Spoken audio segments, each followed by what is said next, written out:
नमस्कार साथियों, हम लोग कोशिश कर रहे हैं इंडिया को सुपर पावर बनाने की।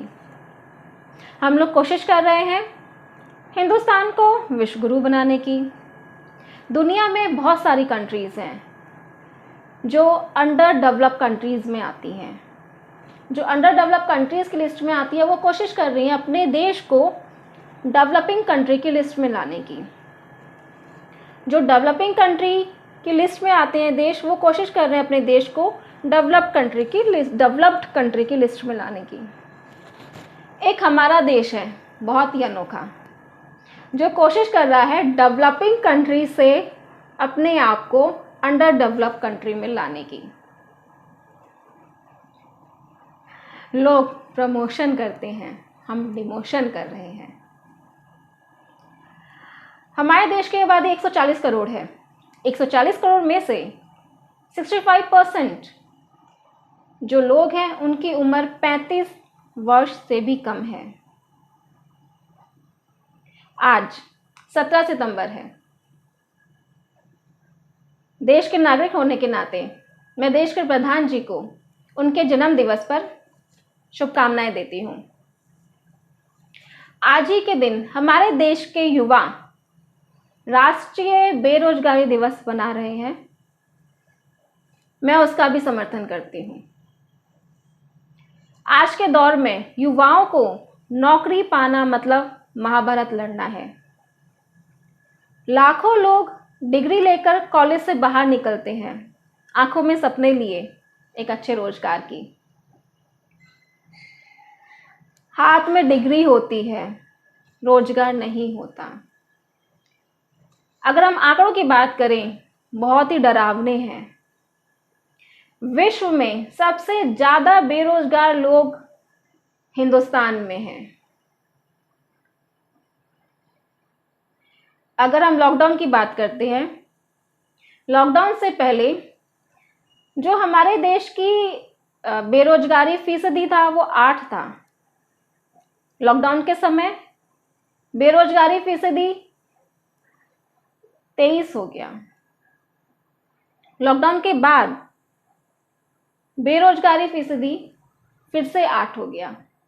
ये मैं नहीं बोलती, एक गैर सरकारी संस्था centre for monitoring Indian economy, उसका दावा है।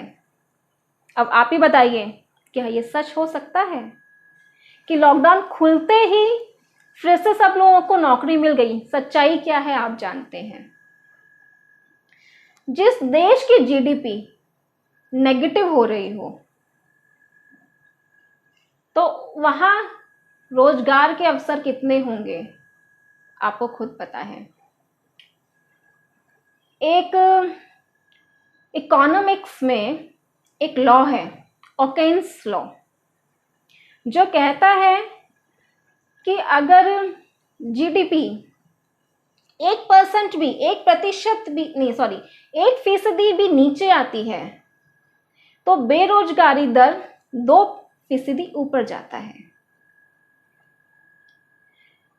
तो आप खुद ही हिसाब लगा लीजिए कि सच में बेरोजगारी फीसदी कितनी है और सच्चाई क्या है।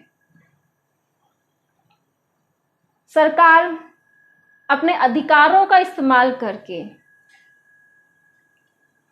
नए नए रूल्स बना रही है। गवर्नमेंट जॉब में जो लोग हैं या प्राइवेट में जैसे, तो उनके लिए नए नए रूल्स निकाल रही है। जैसे कि 5 साल पहले कॉन्ट्रैक्ट पे काम कीजिए, फिर आपका एग्ज़ाम होगा, अगर आप क्वालिफाई करते हैं तो आपको रेगुलर किया जाएगा, नहीं तो रेगुलर भी नहीं किया जाएगा।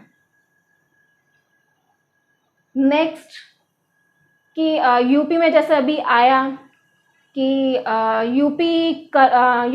पुलिस कर्मियों को यूपी में 50 साल की उम्र के बाद जबरन रिटायरमेंट। अगली बात मैं करती हूँ, सर्विस के 30 साल या व्यक्ति का उम्र 55 साल, जो पहले पूरा होगा वो पूरा होते ही जबरन रिटायरमेंट। तो इससे क्या लगता है आपको कि हमारा देश प्रोग्रेस करेगा? हमारा देश प्रोग्रेस नहीं कर रहा है, नीचे आ रहा है। प्रतिभा खराब हो रही है, लोगों के रोजगार छीने जा रहे हैं,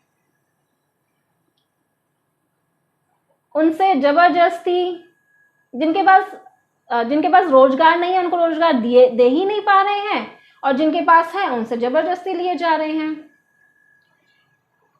मेरा एक सवाल है आप लोगों से, किसको चुन लिया? किसको चुन लिया आपने? सोचिए। मैं हर्ष माधवी भारतीय, अखिल भारतीय परिवार पार्टी से। जय हिंद, जय भारत।